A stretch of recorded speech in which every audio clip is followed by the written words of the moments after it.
Out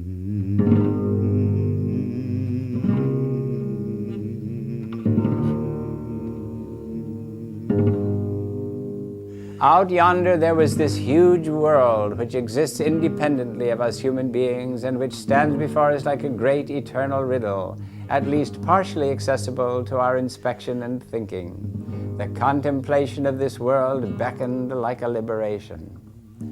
It is because there is this huge world out there, this vast universe out there, that we want to make telescopes. We want to see the universe with our own eyes through the telescopes, not just to see pictures of it.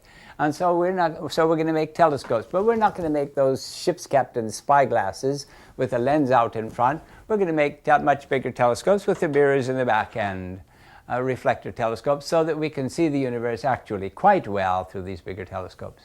The telescope that we're going to make is like this. It's open at the front. The light comes down through the front opening, down through the barrel or between the struts like this, to a mirror at the back end. I'll show you the mirror. I'll open the back end. It's a very slightly concave mirror, very slightly curved mirror, so that it will form a picture at the front end. The light from the mirror comes forward through our barrel or through the struts to a diagonal mirror, a secondary mirror up here at the front, where it's reflected up through the eyepiece tube forms an image just below the eyepiece, and we examine the image with the eyepiece. What you can see through a telescope depends primarily upon the size of the telescope. Through smaller telescopes like 4-inch in diameter or 6-inch in diameter, they're very good for terrestrial use and they're very good for the moon and so forth. But for planets and things, you need a bigger telescope like a 10-incher or a 12-incher, which are still very good in the cities. But if you want to see galaxies and things, what we call deep sky objects, if you want to see the whole universe from a mountaintop, you need a much bigger telescope like a 16 or an 18-incher. Right now we want to make a 16-incher. It's like having an eyeball about 8 feet in diameter with the pupil of the eye open to 16 inches. But you don't need to make yourself such a big telescope. You can make a smaller one, and you'll see as we go along, people will be making 10-inchers and so forth. I think most people are familiar with the fact that a lens like this will focus light. You can get an image there, you see. Now, what we call the focal length is the distance between the image and the glass. Now, a mirror, a concave mirror, will similarly focus light because the light hitting the curved surface will converge forward like this. And again, in the case of a concave mirror, the focal length is the distance between the image and the glass. The major process in making these telescopes is to prepare the surface of the glass for our mirror. It's the same process for any size telescope, only more work for the larger ones. So what we're going to do is to grind a curve into the surface of this by grinding it against another glass like this with carborundum and water in between. And that's how we generate the focal length of our mirror. Then after we get it to the right depth so that the focal length is where we want it, then we're going to clean the curve up with finer and finer carborundums, finer and finer grits of carborundum until it's a very smooth curve. And then what we need to do is to polish it, not on a buffing wheel, but on a polishing lap like this, what we call a pitch lap. We're going to pour warm pitch on the glass, cut it up into squares like this, squeeze the curve of our glass onto the curve of the pitch. So the curve of the pitch is the same as the curve of our mirror glass. And then, since pitch is a yielding substance, the polishing agent, the cerium oxide, will become embedded in the pitch and plane the surface of the glass as we polish. You see this lighter colored stuff down these grooves, that's the cerium oxide, the polishing agent. And when the mirror is all polished like that, then what we have to do is to correct the curve. If the mirror is a little bit too flat in the middle, we have to polish it a little bit more like that. And when the maximum defect on the curve is less than 1/1000th of the thickness of a saran wrap, we're ready to have it aluminized like this and put a decal on the middle to line up our optics, help us line up our optics. The next major task is to build the body of the telescope in which the mirror will be mounted, and then to put it in a rocker so that it can be aimed anywhere above the horizon. We want to be able to push it wherever we want it to aim and have it stay wherever we leave it.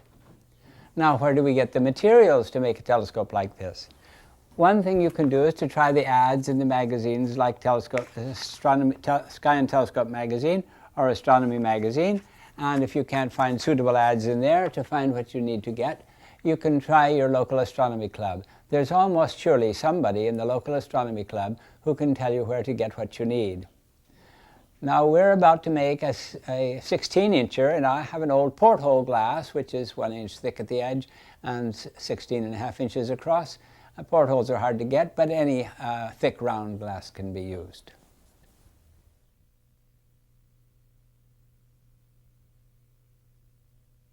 So we're going to drive some furring nails into the bench here so that the mirror can, so the tool glass can turn around like this but won't slide. You can drive them in with the glass all right. This is not very tender glass.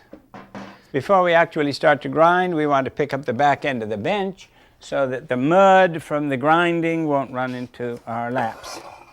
If it runs into your lap, Mommy won't like that.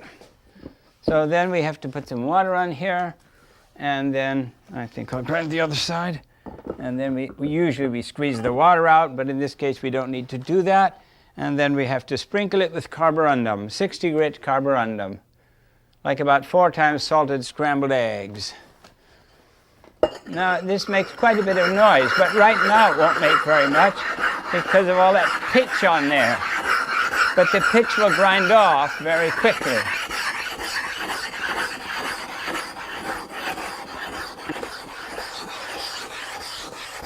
When we grind like this, in this rough grinding to generate a curve, we have the mirror off to the side, the center of the mirror off to the side of the tool glass, so that the middle of the mirror glass grinds away the edges of the tool glass, and that generates a convex curve on the tool and a concave curve on the mirror. Now in this case, we're starting with an already used tool. If we had started with a flat tool, we'd have grinding pits all over the surface of this one. But since we've started with a curved tool already, at the beginning we don't have good contact. So for the very beginning it looks a little slow.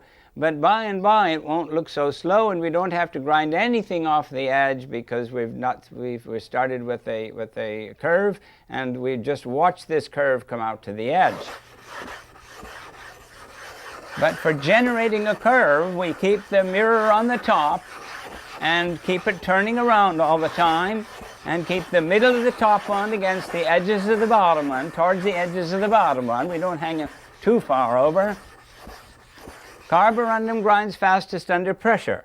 So since this is a solid piece of glass, it behaves as if all the pressure is at the middle, and I put my hands down in such a way that the pressure of my hands is on the line across the middle. I don't put my hands out here or back here or over here or over here. I want the pressure to behave as if it's at the middle, so that the middle grinds away faster. The middle of the top glass grinds away faster against the edges of the bottom one. Well, that's quiet enough. We should clean it up. There's not much use going on because the pits that the grits make are too small. And so we clean it up and do it again.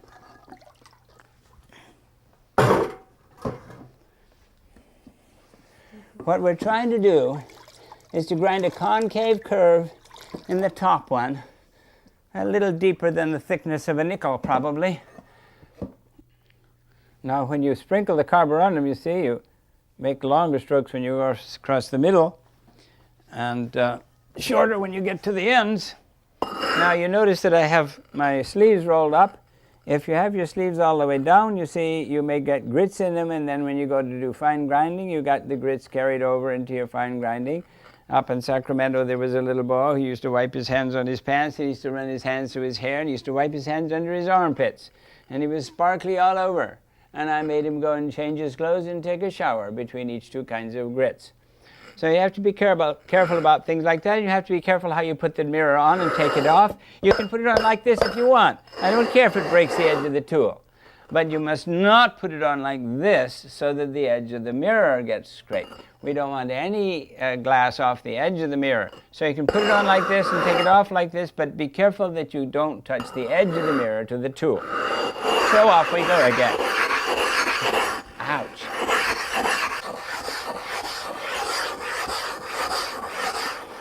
Now you see the mirror turns around a lot. The mirror keeps turning around. But the tool doesn't have to turn very often because diseases of the tool are not contagious to the mirror. Because the mirror is turning all the time on the tool, even if the tool has a big chip out of it, don't make no, never mind.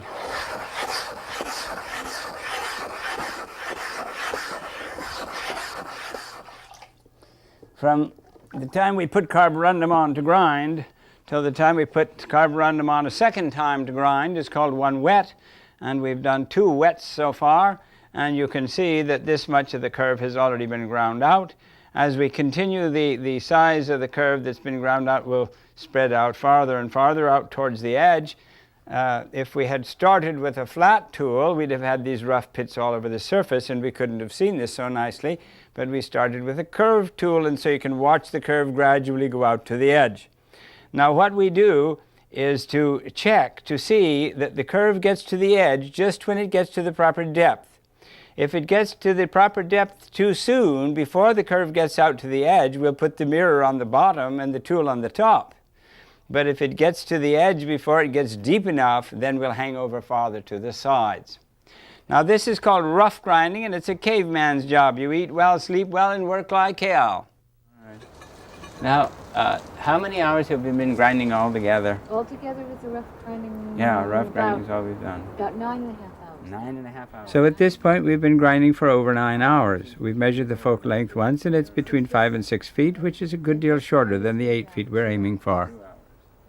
Now when we first ground, we ground with the tool on the bottom and hang with the mirror hanging over. I'll put that down, I'll show. Let's stand up, please.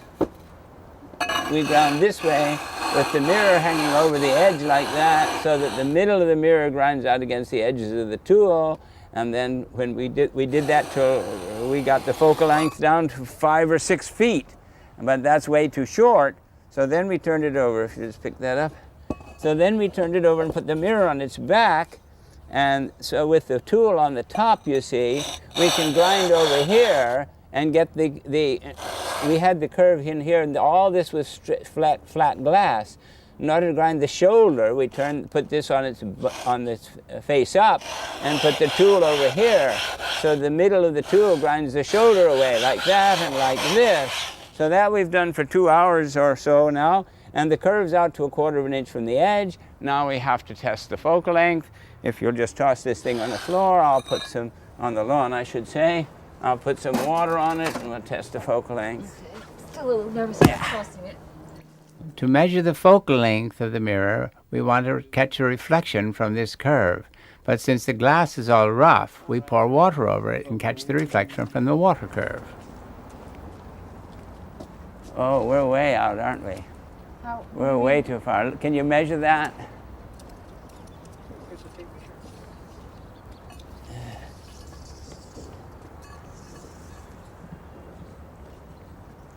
That's 9 feet, huh? Get about 9.5 feet. 9.5 feet. Dear.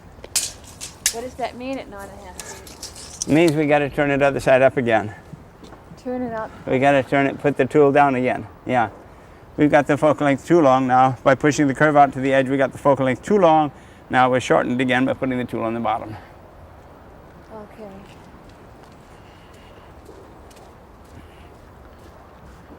With the mirror on top, you see, it's easy to keep it turning all the time. That's real easy.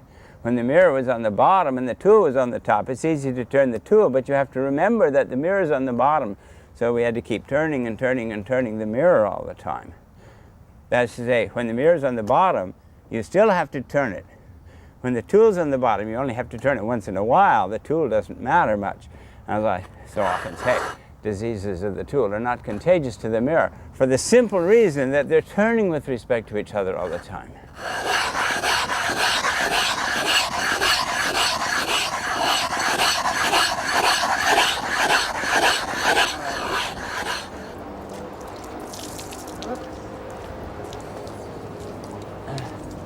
You got to set it down on the floor and see if you can find this.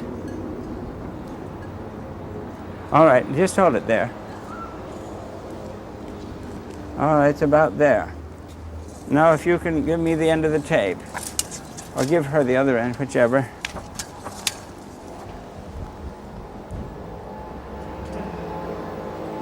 Good. It's about 8 feet 3 inches.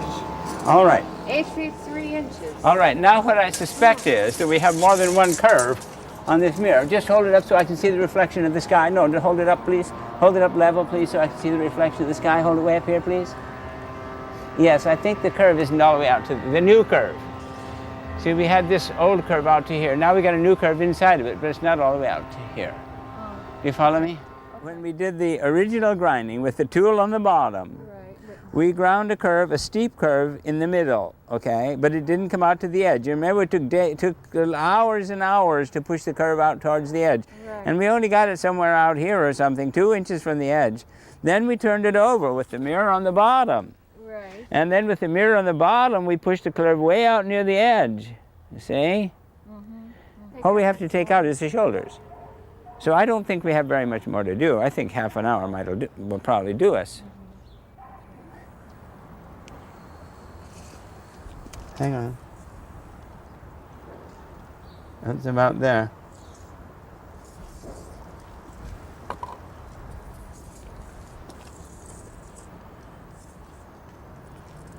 What did you get, 8 feet? Oh, it's just 1 inch shy of 8 feet. Or just Oh, shy of 8 feet? Okay, Shy good. of 8 feet?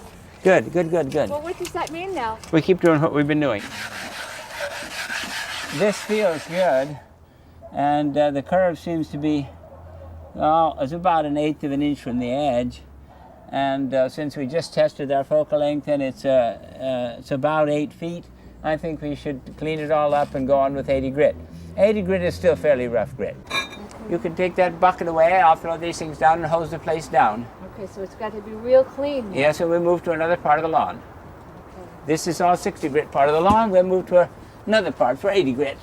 Okay. We have to be careful in the cleanup between these sets of grits so that we don't carry over any of the rough grits into the finer grinds. Otherwise we'll have rough pits all the way through. Outside first, all the outside first. Around the neck, see we got all these grooves. Get it all down. All out first. All right, now you squirt it up into the bucket. This is a brand new towel. I mean, it's a brand new cloth that we're going to use for a towel. We can't use the 60 grit one anymore. Now it's very easy to carry grits over to a finer session, and you have to be very careful about it. Have to keep your sleeves rolled up when you're grinding. See, I wouldn't grind with these sleeves down here because they'll carry the grits over. I'll take the jacket off before I start to grind again. Now, look at this, you see. You can see that there's a slightly different curve. You see that big bubble in there? You see that big bubble? That means we've got 2 curves in our glass still. But I think we can get it out all right with 80 because it's not very bad. But you see the center of the mirror, about that much, has a slightly different curve from the rest of it. If it were very different, then this thing wouldn't stick all over like it does. Anyway, let's start grinding 80 grit. This won't make quite so much noise as the 60 grit made, but it's still fairly rough grit. And it'll still behave very much like that. Yes, I got to take off my jacket.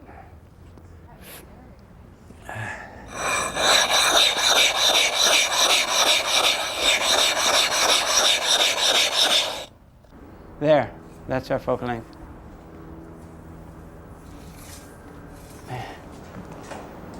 Just right at 8 feet. 8 feet? Fine. 8 feet. Right there. Neato. Okay. Now let me put a little bit more water on it, and if you'll take this paper, I'll see if I can see anything amiss in the curve. Yeah, hold it. Yeah.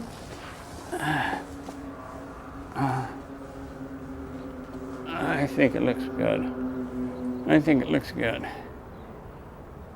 I think it looks good. And how close to the edge are we? We're to a 1/16 of an inch. We're out to the edge there. We're not more than a 1/16 anywhere. And 100 grit will get us out there. That's fine.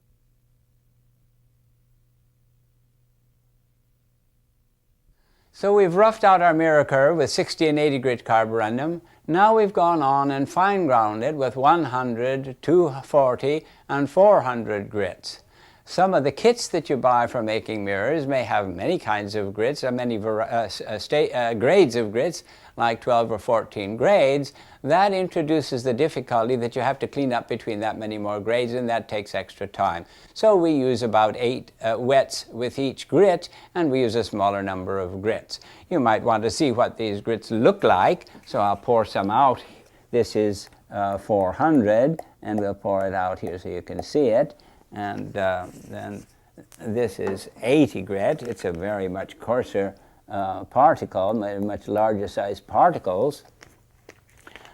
After each grit, we clean up the mirror. After each grade of grit, we clean up the mirror and dry it, and then hold it up to a bright light like this to check and see if there are any larger pits over the field of finer pits which we've just put in. Say after 240, we look to see if there are any 100 grit pits still showing. If there are, then we go on with 240 before we go on. Now we've finished with 400, we're ready to check for pits and see if we're ready to go on for 1000, which will be our last grit. You want the single bright light behind you, behind the glass, and your eye close to the front of the glass, and you look for sparkles that are bigger than the background sparkles. But in 400, there shouldn't be any background sparkles big enough for you to see. Through the last grits of fine grinding, 400 on, we have used warm water between the glasses to bend the faces of the glasses away from each other so the mirror won't grind away too much at the edge. Now when you first put this on, it'll be on those little hills, you see, and it won't slither around. But as soon as I squash down the hills, see, as soon as the hills all get squashed down, then I'm on a water layer, see? The water layer is thicker than the grit layer, okay? The water layer is thicker than the grit layer. So you have to grind for a while like this until the water gradually leaks out at the edge. Then you get down to where the grits are touching the glass. But even for quite a while it'll do that.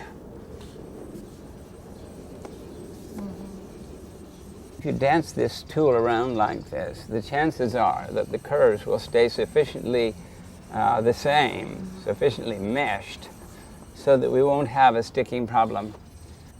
If it really gets stuck, you can pound them apart as I do, or you can soak them in warm water. As I said, you can put it in a bathtub of warm water and they'll separate by themselves. That's a slow way, but usually if they're going to stick, they'll warn you. Just as you go towards center, it'll tend to stick, and you'll know that it's going to stick, and then you can back off. Don't fight it. If it gets sticky as you're going towards center, don't push it on over. Back it off, and then put in fresh grits and take short, fast strokes to make the curves nearly the same.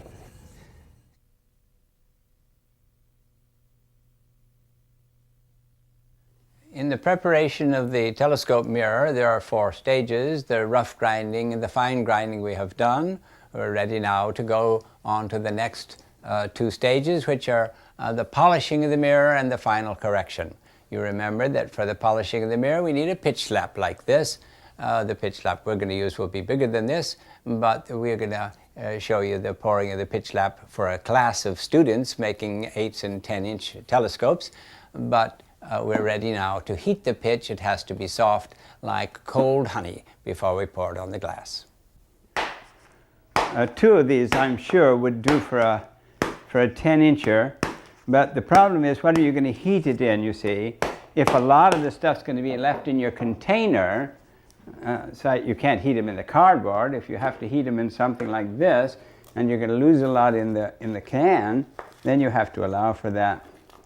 But I do a whole lot of pitch slaps for a class, you see, so I don't exactly worry about that problem. But probably 2 of these will do it for an 8-incher.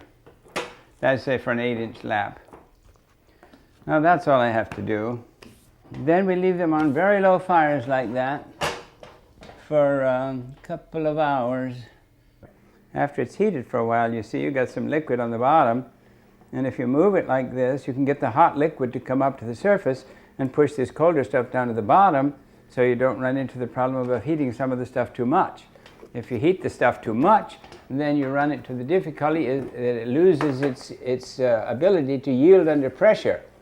See, here the liquid comes right at the top when we push this other stuff down into it. Now I need somebody to get me a little bit of toilet paper from the girls' room or the boys' room. Just a few sheets, like half a dozen sheets, that's all I need. Now what you have to do is to put a little water on that. I'll show you first time how much. No, that's probably too much. And then we want that wet over the whole surface, okay? See what's happening up there? You're going to want that wet over the whole surface, but we don't want a lot. We don't want a lot of cerium oxide. That's the right amount of cerium oxide. I have to put turpentine on the tool glass. There's water and cerium oxide on the mirror glass, so the pitch will not stick. We'll have turpentine on the tool glass, so it will stick.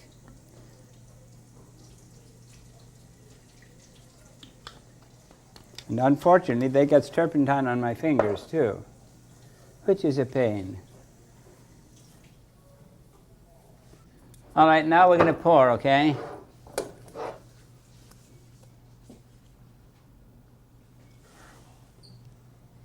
Don't chew it, okay?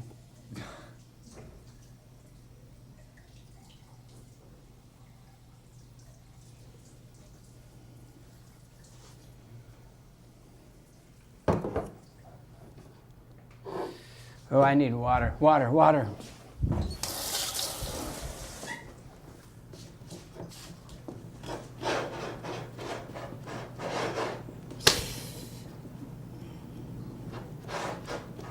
See, it's staying hot and it's just keeping on flowing.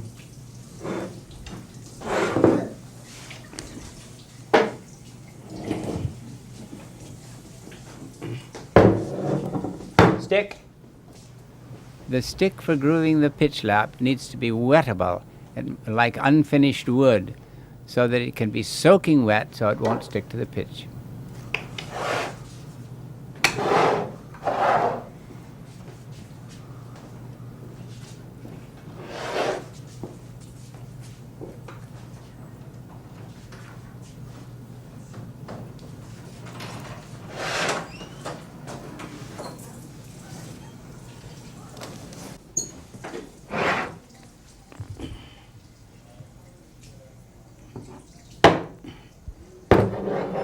Stick. This should be reheated.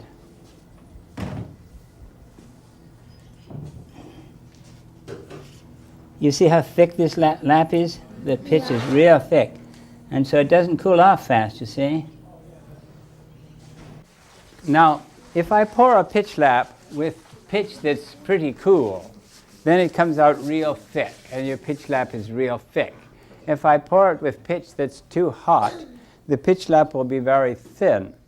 Now you might think that the hot pitch will stay hot longer, but it won't. The hot pitch will be so thin, it'll cool right off into the glass, and then it gets it very hard to groove. So it's much better if the pitch is not too hot.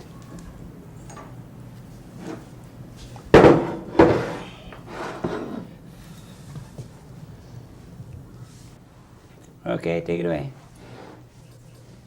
Don't use your thumbs on it. Just let gravity do its thing. Go ahead, put it here. Where's your tool? Hold up. Everything's clean?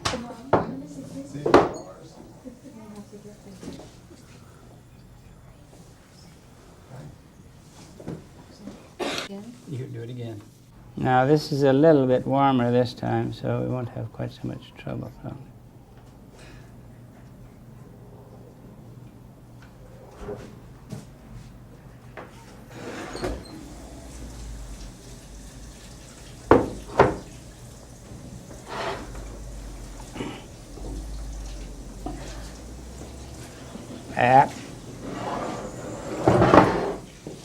Okay.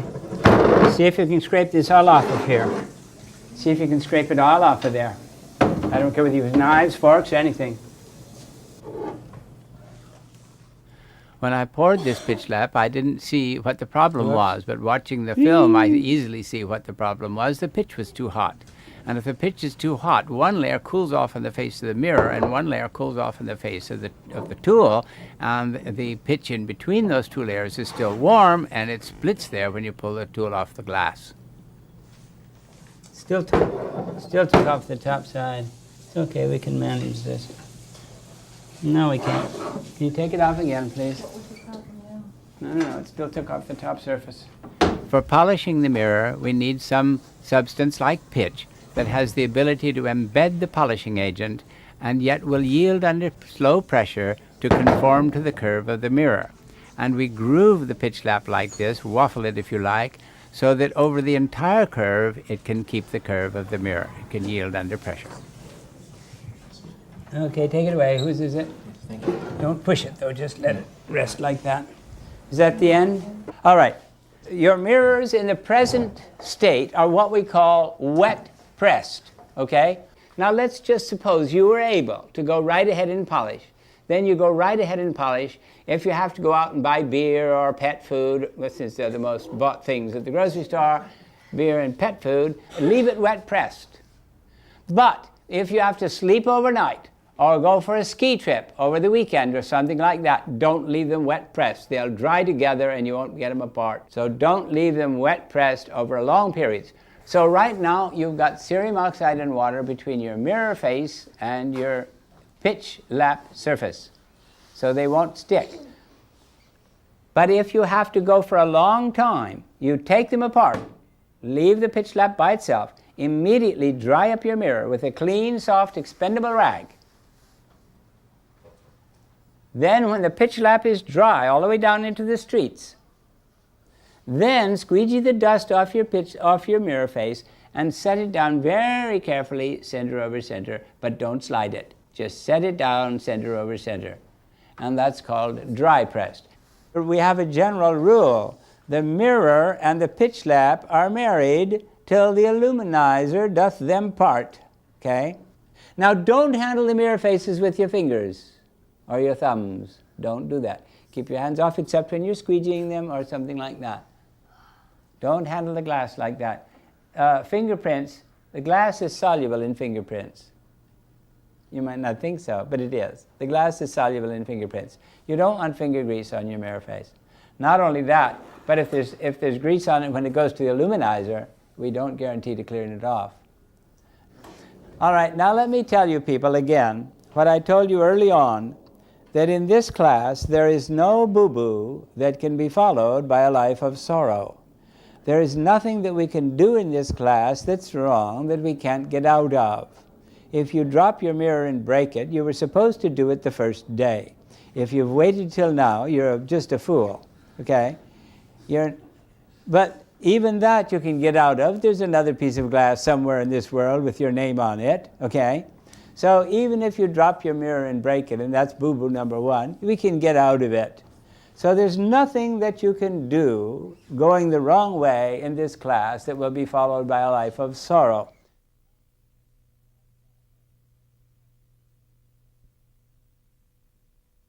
In polishing, the cerium oxide gets embedded in the pitch.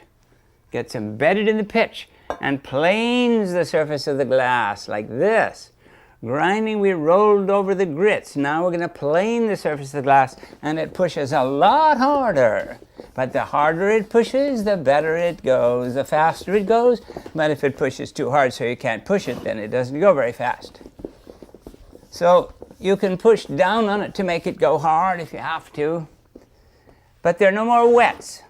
In grinding, we kept taking it off and putting on more grits.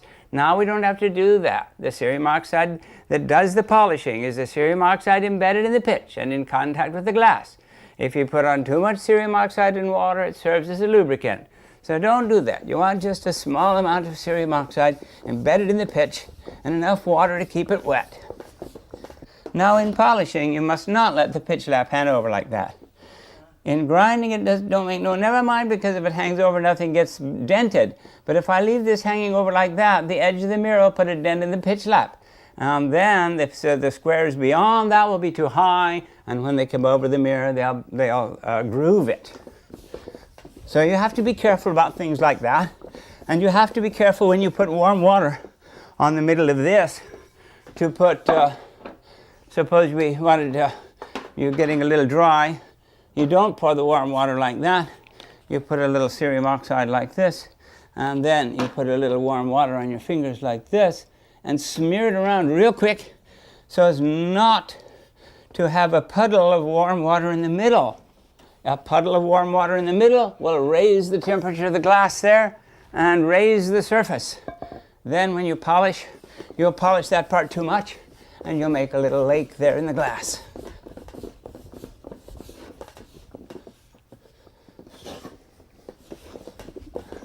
This is the hard job.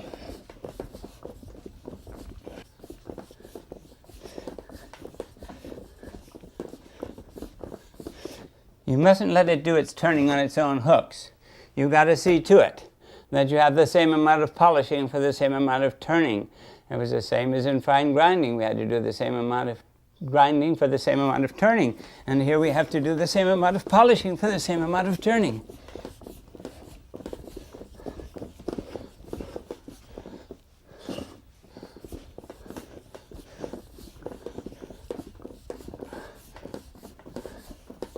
Now with only a little bit of polishing on here, we can test the focal length. And once we know the focal length from the polish curve, not from the water curve that we measured before, once we know the focal length from the curve of the glass itself, with a slight polish on it, we can go on building the telescope, because then we'll know how long a tube to get and so forth. So we'll know the dimensions of our telescope as soon as we measure the focal length of the slightly polished glass. There are two convenient ways of measuring the focal length of our mirror. One is with the sun. As you saw before, we have the sunlight coming in like this and hits the face of the mirror and focuses in here like this to an image of the sun. Now, in the absence of the sun, we can do this in another way. Just consider that the mirror is part of a very large sphere, you see, like a Christmas ornament, all shiny inside, and this is the center of that sphere. The light from, say, a candle here, going to any part of the sphere, would come back to the candle. Now that gives us another way of measuring our focal length, sort of indirectly. What we do is to take a flashlight in here, shooting at the mirror, and catch the image of that flashlight a little bit off sides like this, and go back and forth like this until the image of the flashlight on the paper is sharp. That means we're at the center of curvature of our large sphere, which is approximately twice the focal length of our mirror. So since the focal length of our mirror is about 8 feet, we'll start our measurement out at about twice that. Okay, so we'll just guess at 16 feet here. 6, 9, 12. Somewhere around here will be 16 feet. And we'll see if the flashlight gets into our eyes back here. And now you see the center of it focuses about here, so well, we'll catch the reflection on here. See if we can find it. See, it focuses way back here. And so we'll bring this back, and then the focus will come up. We'll bring this back a little more. Focus will come up again. Now we're off by just about an inch, maybe. Bring this back an inch, and this forward an inch. A little more. There, now you see the bulb there, the focus of the bulb and the actual bulb are the same distance from the mirror. So we'll measure the distance between this image of the bulb and the bulb itself. We'll measure the distance from there to the mirror.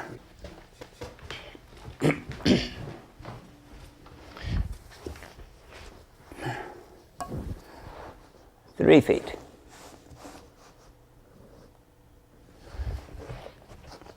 6 feet. I had 15, so it's 16 feet 2 inches. 16 feet 2 inches, so the focal length will be half that. That's 8 foot 1 inch. We were shooting for 8 feet, and we got 8 foot 1 inch. That's very good. The advantage of having it kind of in between like that is that you get enough power without having it too hard to manage. If the focal length is too long, the telescope is too hard to manage. If the focal length is too short, it's too hard to get high enough power. So we're right where we want it to be. Well, now that we've measured the focal length and we know that the focal length is 8 foot 1 inch, we can order the tube, build the whole telescope so that we can read the curve. Our problem now is to build the whole telescope so we can read the curve and to polish the mirror more. It's just a little bit polished and it's hazy at the edge. Now, lots of mirrors don't polish at the edge. Ours polished fairly well at the edge because we used warm water earlier on, and just for that purpose, to get it to polish at the edge, and it does polish some at the edge. But some mirrors don't polish at the edge, and lots of mirrors that end up with turned down edges, that is to say the curve is too low at the edge, lots of mirrors that wind up like that aren't polished well at the edge. And the problem was really introduced in fine grinding. If you use the warm water and you're very careful taking the thing off that you don't run it over the edge, then very often the mirrors will polish at the edge. It matters, of course, whether the mirror polishes at the edge. If you consider how much light you add when you put 1 inch around the edge, it's quite a piece of light that you're adding to your mirror. If you put 1 inch in the middle, it doesn't matter very much, but 1 inch added to the edge is a great deal of glass. After we've been checking the focal length or anything, before we start polishing again, we always squeegee the dust off the mirror face like this. You can't assume that because you've been drying it with a cloth, it doesn't have any lint on it. But your hands can feel all sorts of fine stuff. So you squeegee it with a dry hand before you put on cerium oxide and water to polish again. We'll have something like 4 more hours to polish maybe. We might get it done in less than 4 hours. If we're lucky. Depends on how hard it pushes and how much we eat.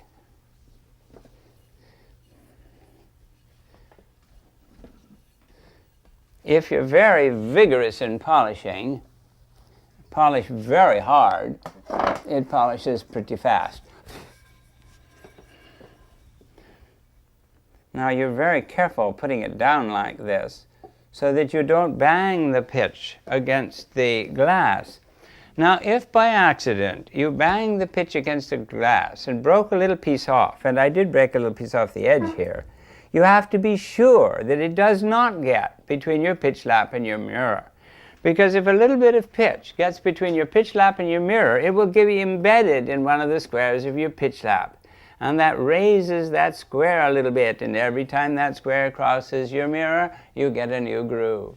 So you have to be very careful that nothing gets stuck in the pitch lap. Okay.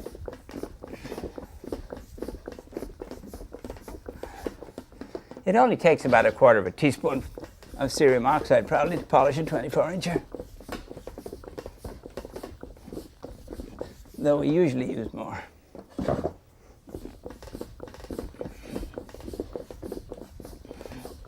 This is the job that I wish were easier.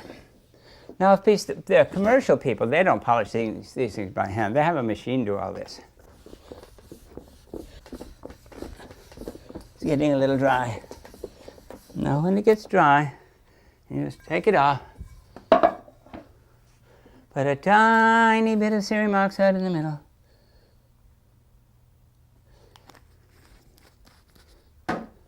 And a little bit of water.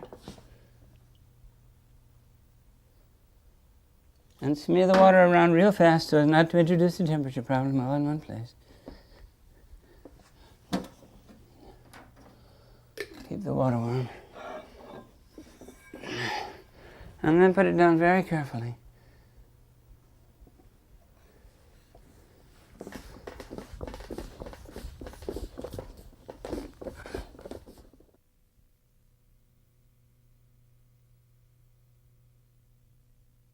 Okay. Here's our catalog. 18-inch tube, one piece at 7.5 feet. Since polishing a mirror like this usually takes several hours, if you don't want to do it all in one stretch, you can take time out and go and buy the tube. Usually the tubes are available at your local concrete accessories outlet, or you can consult your local contractor. Now, do you have any use for this little piece you cut off? No, you can take it. I'll give it to you. Thank you. 7.5 feet, right? Yeah, 7.5 feet.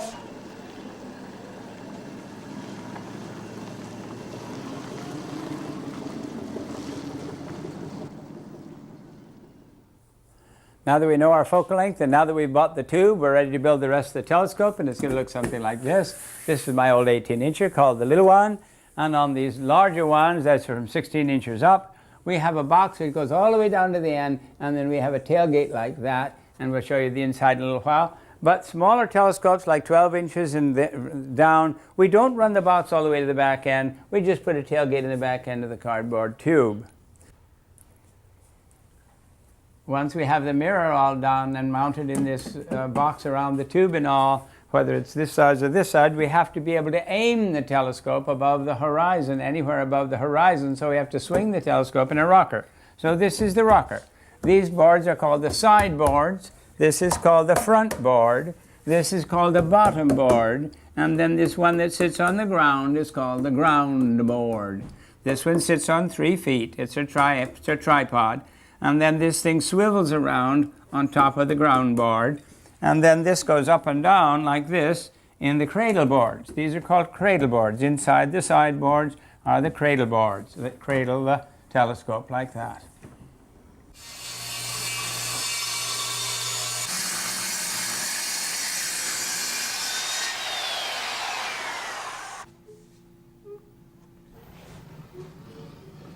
We'll make the box around the tube out of 3/4 inch plywood so that when we nail into the edges of it, the plywood won't split so easily.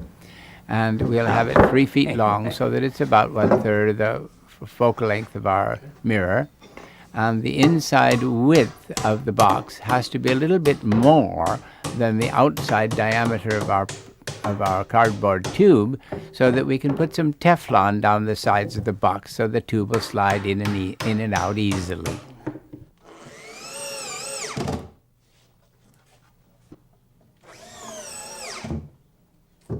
All right. Now it can set up.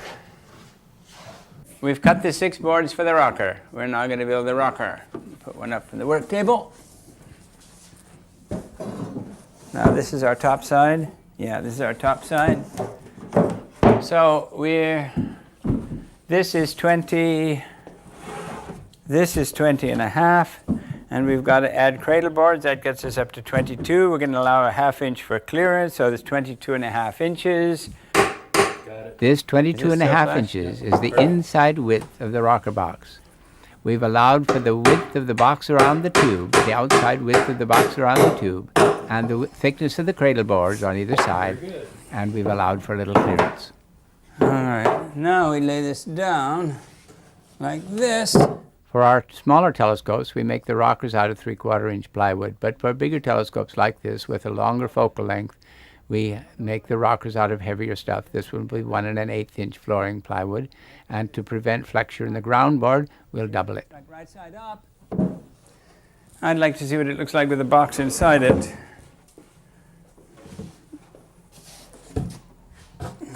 We want to see how much clearance we're going to have, so we're going to put the cradle boards in here and jam the box up against them and see how much clearance we got on the other side.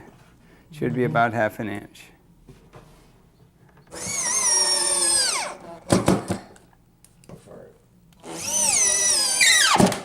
This is going to be a tripod, you see. This is what we call the ground board. It's going to be other side up.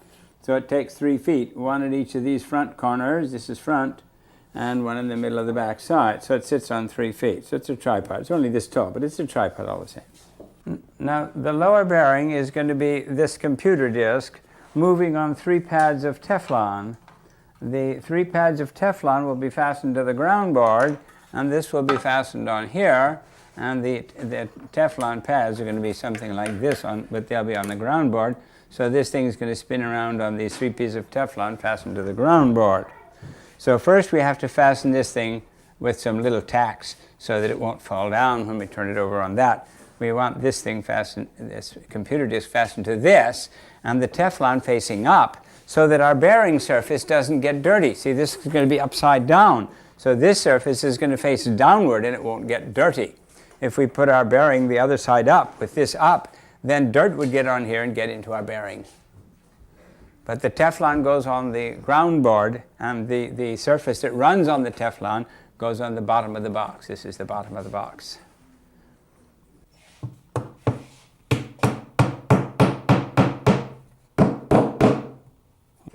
For smaller telescopes, like 8 inchers, we use phonograph records. But for these larger ones, if we can get computer discs, we prefer these computer discs. These are very hard, slick surfaces, and they're 14 inches in diameter. So they make very good bearing surfaces. For finding out where we want the Teflon on here, we're going to use this for a circle. We're not centering this circle on the center of the board. We're centering it over the triangle which is made by the 3 feet. We want Teflon underneath out in the that board. direction, out in that direction, and out in this direction. This is 1 foot over here and 2 feet over there. So that disc is 14 inches. So we can put these Teflon pieces out here on the outside edge of this thing in something like an equilateral triangle. Let's just get it looking pretty much like an equilateral triangle. And then 2 little tacks on each one will fix it. And the heads have to be driven down into the Teflon.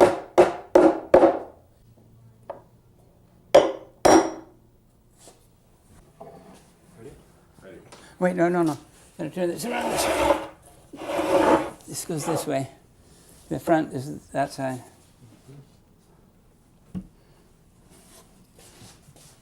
Now it's going to be something like there.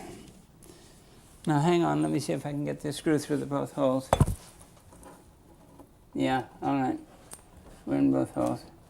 Okay, then the screw. Do you have a washer on it? So. Still not quite snug. Yeah. Now you're too tight. There, good. Now feel it. Wow, that's beautiful. That is really smooth.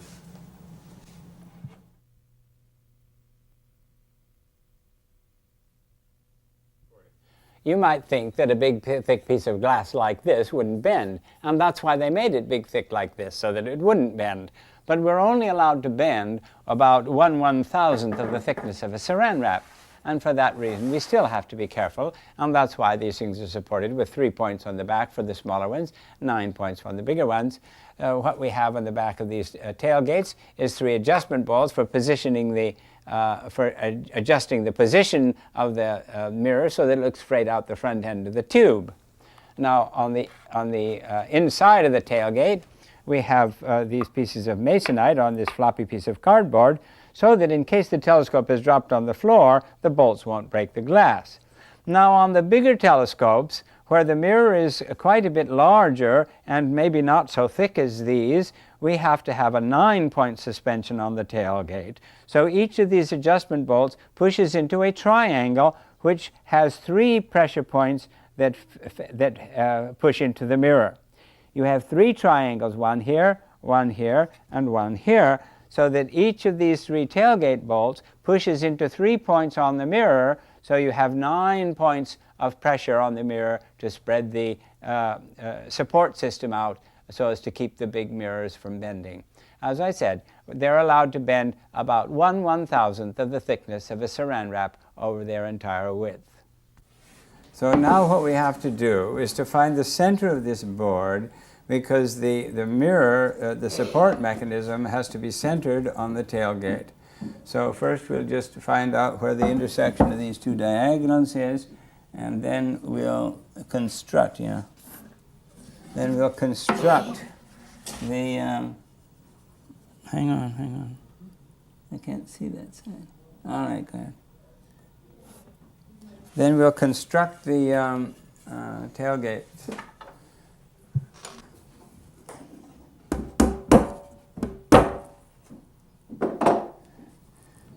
Which is 8? This is 8. This is 8.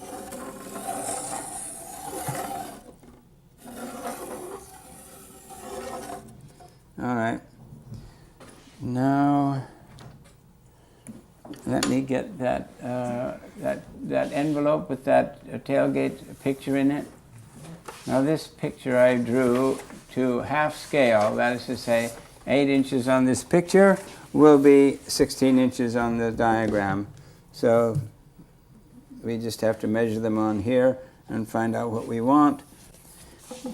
So what we want now is the distance out to the bolts. So that's going to be 5 inches. This is 2.5 inches on the picture. So 5 inches. So that's where our bolts go on that circle. Now,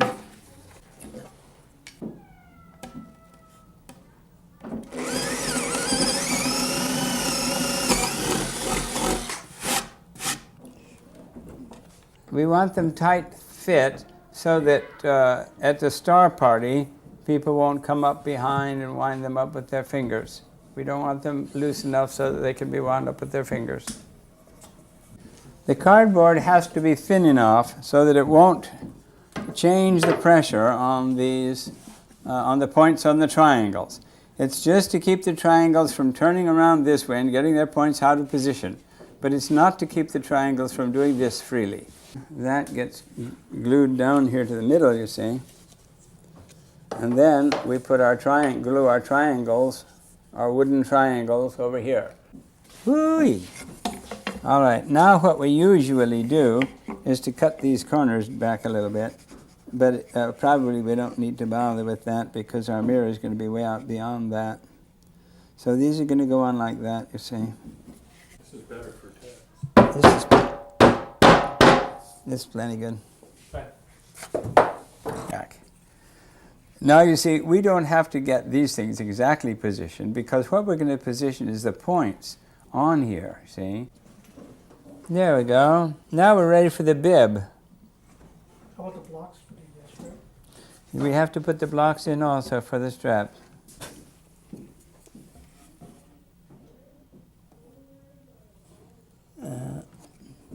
Okay.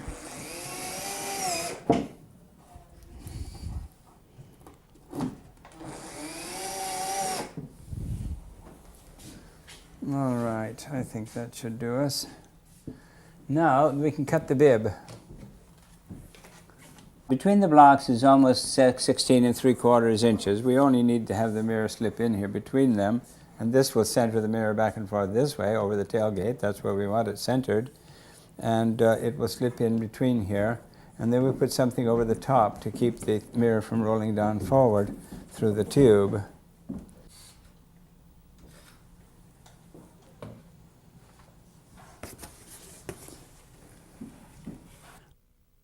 All right, we're now going to put the tailgate together. We got to have it hinged to this tube box, and we've already built the support system here. But we have to mount the mirror in here. We're going to put straps on here. We have to mount the mirror in here in such a way that it sits right over the middle of the support system. So we have to transfer the middle of the support system to the front of our bib. So we're finding that the diagonals. This is how we found the center of the support system by drawing the line between the intersection of the diagonals. So we're doing the same thing here. So this is the center of our support system, and the center of the mirror has to be over that. When the strap is around here, you see, we're going to have this strap fastened here on these blocks so that when we slide the mirror down in there and the edges of the mirror run into that belt, the center of the mirror should be over the center of the support system. All right, so now we're going to put the hinges on. We've already put the hinges on the edge of the tailgate. And we've taped this so the bib won't fall off while we're working on these things this side up. And so now we have to fasten have to screw the hinges to the box itself.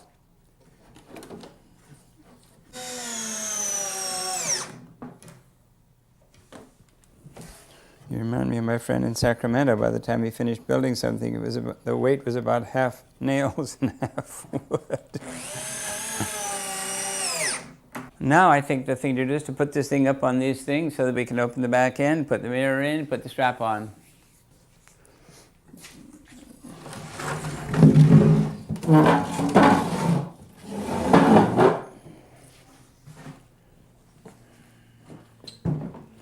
Yeah. So we're going to put a hasp on here, you see, so that when the mirror is in there, we keep this thing turned like that so the mirror can't come out. That's when we don't have the screws in, we still have to have a safety thing up here. So we put this thing right over the center.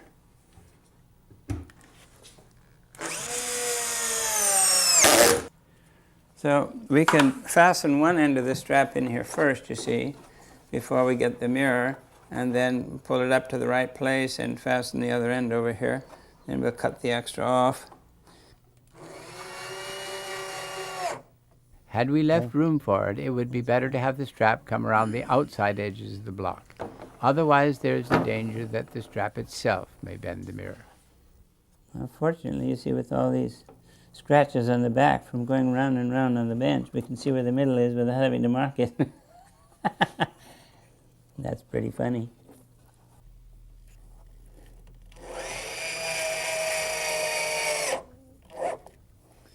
Now, if the screws didn't have such real wide washery heads, we'd have to put a washer in there to hold it so we don't hang on the screw.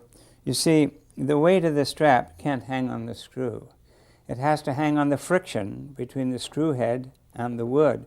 It has to push the belt down like this. It's the friction that keeps it from coming off like this. There we go.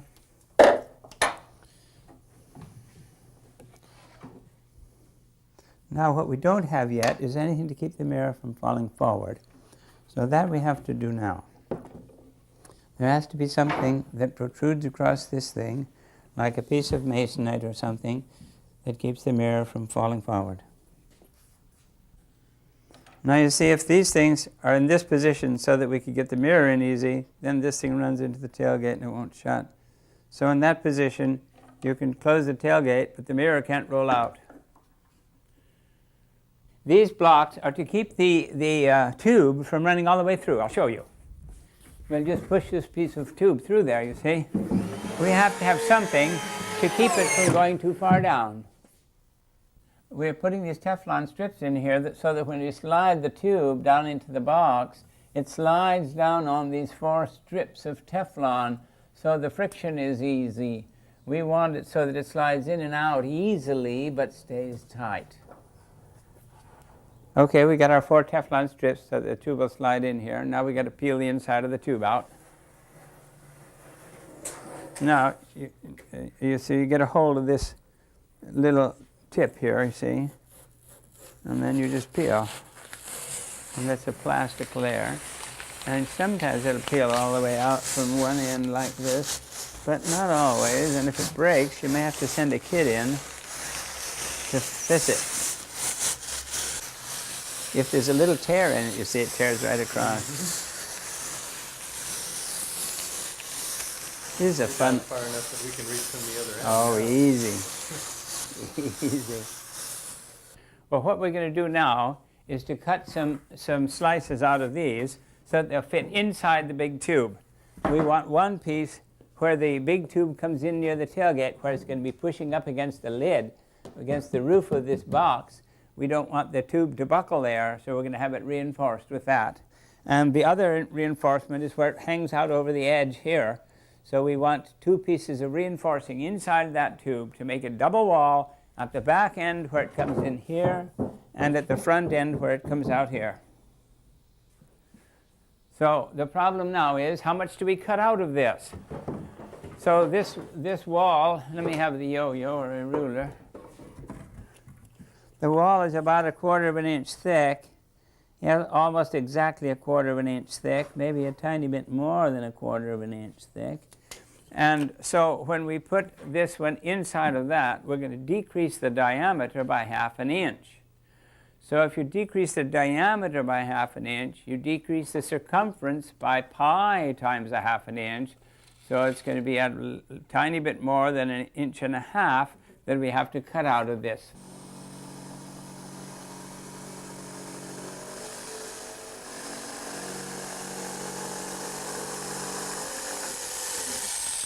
Okay, let's try it.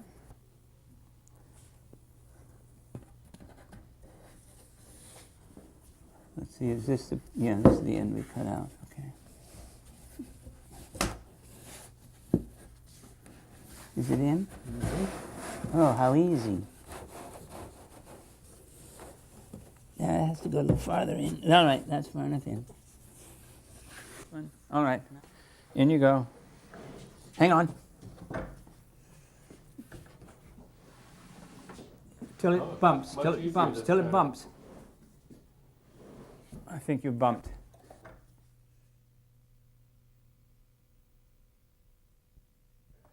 For a focusing device, we're going to be sliding this brass tubing in and out of this cardboard thing, and this is going to be glued down to here, you see, and we're going to stick this from inside the tube out like that and glue it in inside, or screw it in inside. And so this will be, our eyepiece will be in here, and then we'll focus by sliding that in and out of there. But since that's a little bit tight, I'm going to peel out a layer of paper from inside there.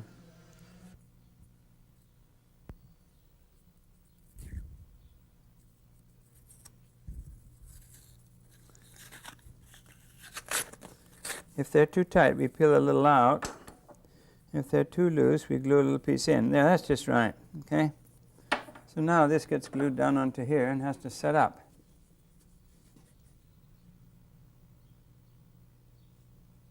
Now you might think that just putting the glue on there would be sufficient, but it's usually not sufficient. We usually scrape it in so that the cardboard gets wet with the glue before we put it down there. Because if you don't get the cardboard wet with the glue, your glue joint may not hold.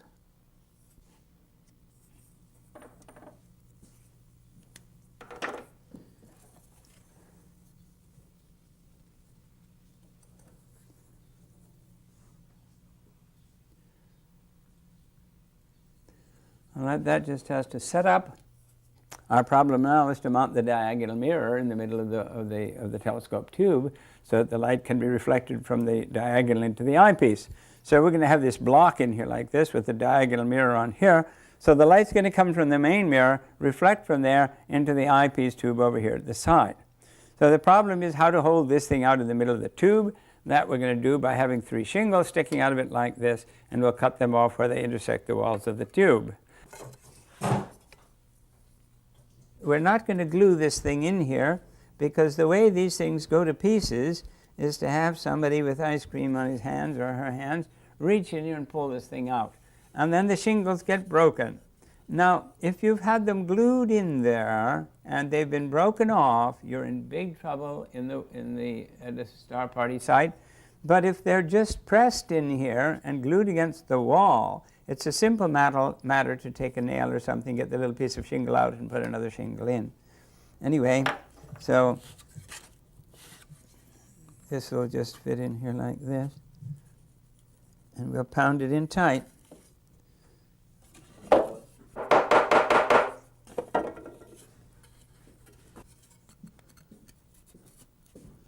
You just go in there till it's tight. And then cut it off at the tin snips. Slightly concave. You just twist the tin snips as you cut. Can you see that this is slightly concave? So that when we push it into this block, it'll butt at the 2 ends and won't rock over like that. If we cut it the other way, you see, then it would not be rigidly positioned. So then we jam this one in here.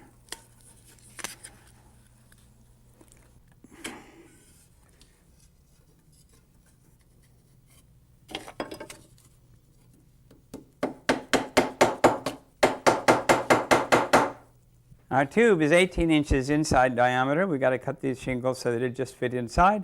So we've got to measure 9 inches out here, 9 inches out there, 9 inches out there, and cut these shingles off and then bevel the corners. So we'll mark a little place where approximately where these 3 lines intersect. And then measure out there 9 inches. So we just put a little mark on the top of the shingle there.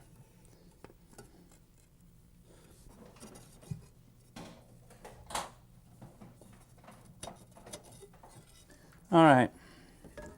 Now we cut those things off at that point. All right.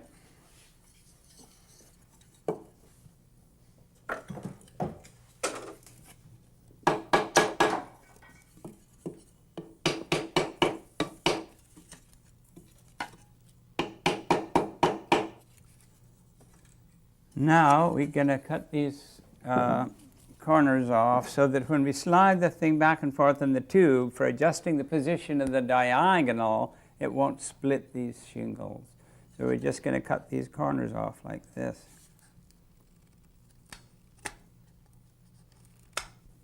What we're going to do now is to glue 3 little pieces of leather down on here, and then glue the mirror down on the 3 pieces of leather, and then we'll prop it up against the wall like this while the glue sets up. Leather is lintless. That's to say, if you use cardboard, it might peel off in layers. That's one of the things that it might do, and drop your diagonal mirror down. Leather doesn't make a lot of lint, so I like to use leather.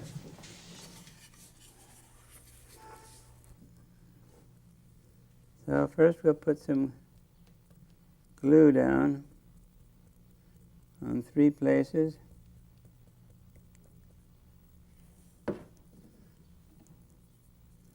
And then we'll put the leather down. We want to get the leather wet, though. So we'll smear it around a little bit like that.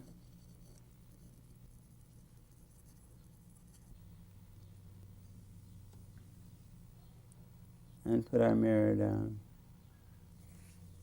The problem with these is the same as the problem with the objective mirror. It's got to be mounted on 3 points in the back, not more than 3. You might think that that's too thick to bend, but we're allowed to bend it only 1/1000th of the thickness of a saran wrap. That's our tolerance. So we have to keep it from bending. So we mount it on 3 little pieces of leather like this. Now this is a pretty fancy diagonal mirror. Not everybody gets a diagonal mirror that's so fancy as this. We know the focal length of the mirror. It's 8 foot 1 inch. So what we want to do is to find out where we want the eyepiece hole so that the image plane comes just a little ways outside the tube so that we can examine it with our eyepiece. This is going to be inside the tube, but the focal plane we want to come very close to this, and so this will be sticking out of the tube by 1.5 inches or so. So we're going to measure down through the tube here to where the focal length would be. And then from that position, we're going to have to come back by this distance here, which is from the middle of the tube out to where the image plane is going to be. From the middle of the tube to the edge of the tube is going to be 9 inches, but we want it to stick out about 2 inches further, so that's 11 inches. So we have to go back from our focal length measurement by 11 inches to where we put in the diagonal mirror, and that's to where we put in the eyepiece tube. We're going to put the eyepiece tube on this side, so the eyepiece tube comes out this way, so that you can grab the front end with your right hand while you're aiming it around the sky like this. Grab the front end with your right hand and push the thing around when you're scanning the moon or whatever you're scanning. That's right.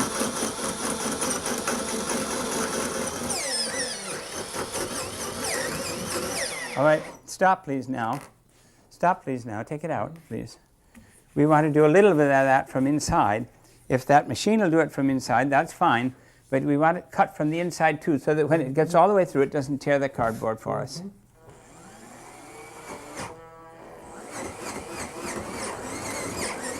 The faster you do it, the better it works, because that works as a chisel. You want to do it with a little pressure, but fast. Okay, you're through already. You can do this from the top a little bit more, if you will.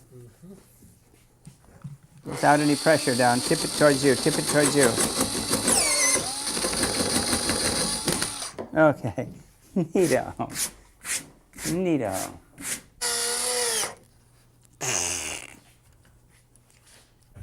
We've put the diagonal mirror onto the spider mount. Now we push it in here till I can look down the eyepiece tube into the diagonal and see the objective straight down in front of me. That means the diagonal is in the right place. Then we use the tailgate bolts for positioning the mirror so that it looks straight at the eyepiece hole. Anyway, the diagonal's in, we can put the mirror in, and then we can find the center of gravity, and then we can hang it up and use it. Well, we want to set the telescope up now so that we can read the curve. So we're outside now, we get to find the center of gravity of this thing. So we've got it over a roller to where it balances, you see. So I'll mark a little place here on this, where the ruler is on this side, and a place on the other side where the roller sticks out on the other side, and then we'll average those two positions 24.5 inches on this side, and it's 25 inches on this side. So 24.75 inches is the center of gravity. 24.75 inches from the tailgate is the center of gravity.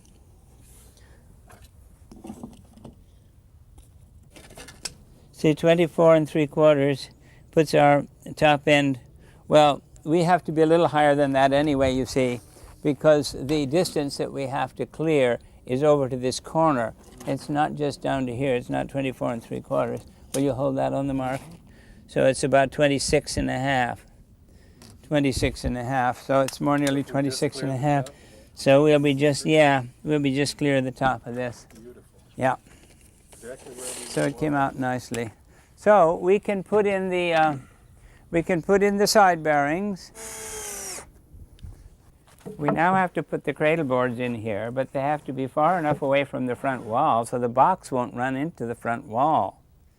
So the box, half the width of the box is going to be 10.25 inches. So we'll put the middle of this 10.5 inches from the front wall. How's that? 10.5 inches from the front wall. So he centers the center of the cradle board this way, and I center the altitude. But put your screws in first from your side. Okay, now you have to tell me how far forward and backward it has to go, and I'll do the altitude. I got my marks on. Okay, you need to go that way. How far? 3/4.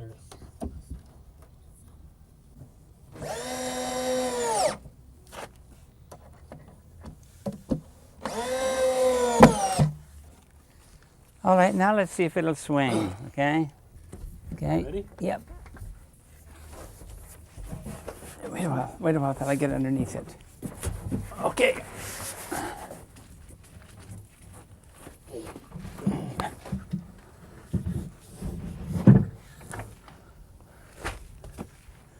Is it on our Teflon? I think it's on our Teflon. Yeah, This thing doesn't hold up here. right, we need the screws. Let me see how it moves now. That's fine. That's good movement. See, we want it to push on the diagonal. When we push it on the diagonal, we want it to go on the diagonal. That You feels wouldn't want it to move fine. any more freely than that, though. No, this Or it is wouldn't just stay right. put. And see, it goes just a little bit past horizontal. Okay?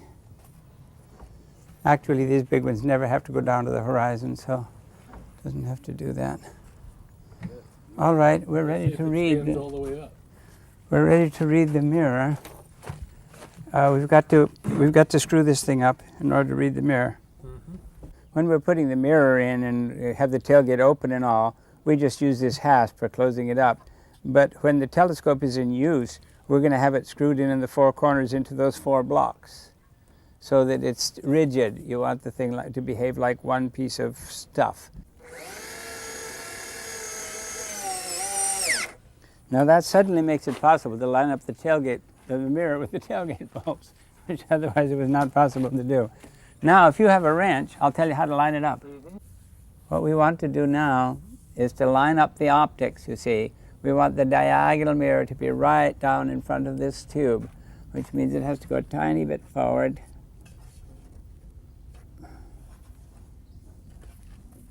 All right. And then we have to have it so that looking down this tube, we see the center of the mirror straight ahead. All right, what we're doing now is looking into the eyepiece tube at the reflection of the diagonal in the objective mirror. Now, in order to get the diagonal properly positioned, we want it to see the center of the objective straight down. So when we've got it approximately lined up, then we move this back bar. And if I move the back bar up, the image of the mirror moves up. If I move it down, the image of the mirror moves down. If I move it in, the mirror image moves in. And if I move it out, the image moves out. And so that's how we do our fine adjustment. It goes the way we want it to go. We'll do it in fine detail when the mirror is back from the illuminator, but just for reading it now, we're doing it kind of crudely. So we've got the diagonal lined up. Now we have to line up the objective mirror.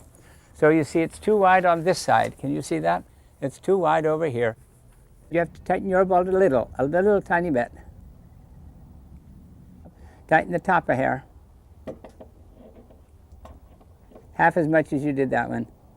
Okay, that's good. I'm ready to read the mirror.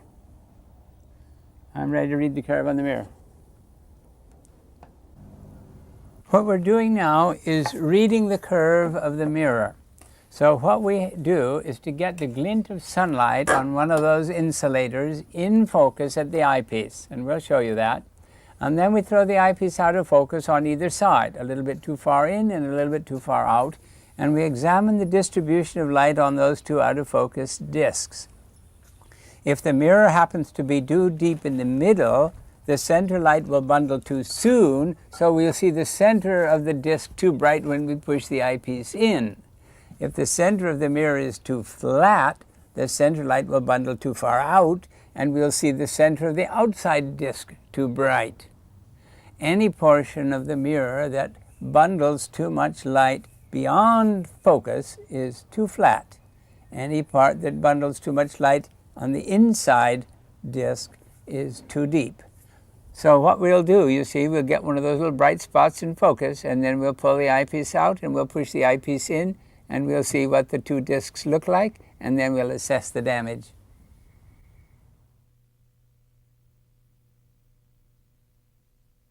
When we read the mirror in Ken's backyard, the mirror was a little bit too high in the middle, and we wanted to polish the middle a little bit without risking touching the rest of the mirror. And so I just happened to have an 8-inch pitch lap, which we put in hot water very little by gradually so as not to crack the pitch, and heated it up very, very slowly until it gets hot enough so that you can dent the pitch with your fingernail very easily. And then we pressed it on here until each of the squares comes down to this curve, not to the curve that was originally poured for, but for this curve. And then we can polish the center of this mirror with this lap. Now, if you didn't happen to have a smaller lap and you wanted a smaller lap, you can always cut off the edges of your old lap. But the difficulty is then you don't have the big lap to smooth it with afterwards. But we still have the big lap if we want to smooth afterwards. But the problem is to dig out the middle with this little lap without risking wrecking the edge of the mirror. So that's why we like to do it this way. See, the 10 inches we do on 8-inch laps for the same reason. We do them on 8-inch grinding tools and on 8-inch pitch laps so that we don't have to risk wrecking the edge when we dig out the middle. Most of the curves come out with too high a middle after you've been polishing. So mostly you have to dig out the middle a little bit like this, and if you have a smaller lap, that's the easy way to do it. I polished the center of the 16-incher with the 8-inch lap till the 16-incher was warm in the middle. Then we read it in the telescope tube. It was still too high in the middle, so we went in back and polished it till it was warm again. We had to do it several times before the out-of-focus discs looked the same on both sides of focus. When they do, your mirror is ready for the illuminator.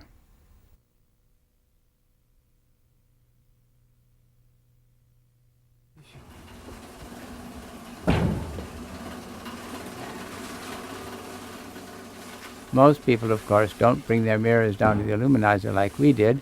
They look at the magazines to find out where to send them. We have, in this case, soaked the mirror in acid and then cleaned it up with water. And now we're cleaning it with methanol before it goes into the vacuum chamber to get the aluminum coat on.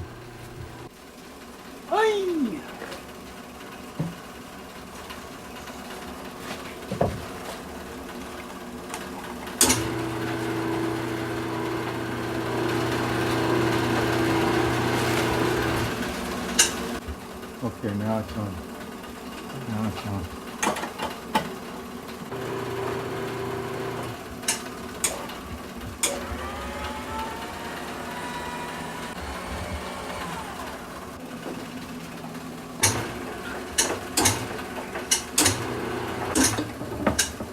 Now we'll check to see if that'll rotate in there.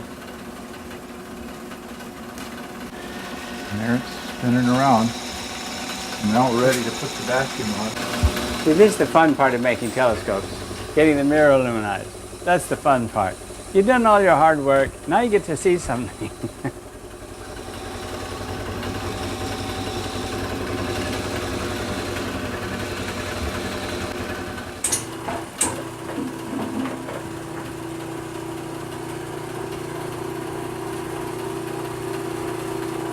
It doesn't look too hazy, does it? But it's not as bright as...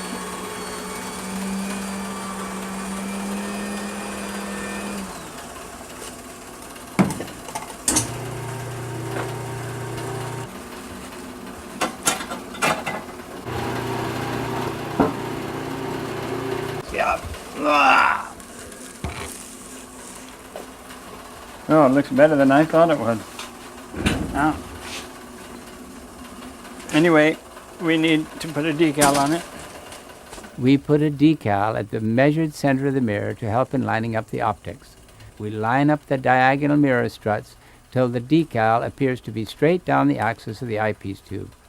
Only after the diagonal is lined up like this with the decal do we glue it to the sides of the tube. Mission accomplished.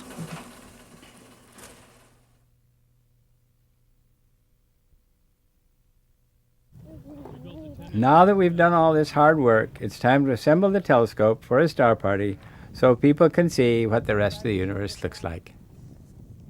Okay, you guys, the moon. You better salvage that. And are you going to get the mirror, the 16-inch? It's here. Oh, it's in? Oh, you have my it. gosh, my golly, that is incredible. That is just beautiful. When we were reading the mirror, we lined up the diagonal rather crudely. Now with the decal on the aluminized mirror, we can line it up carefully. Okay, there it goes. Run this down. Now that we've lined up the diagonal so that the decal is seen straight down the axis of the eyepiece tube, we're ready to adjust the tailgate bolts till the objective is looking straight back at the eye. All right, loosen mine a hair. Stop.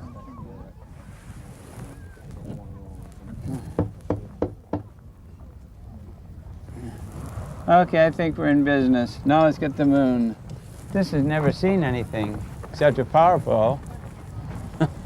The only thing this has ever seen is an insulator.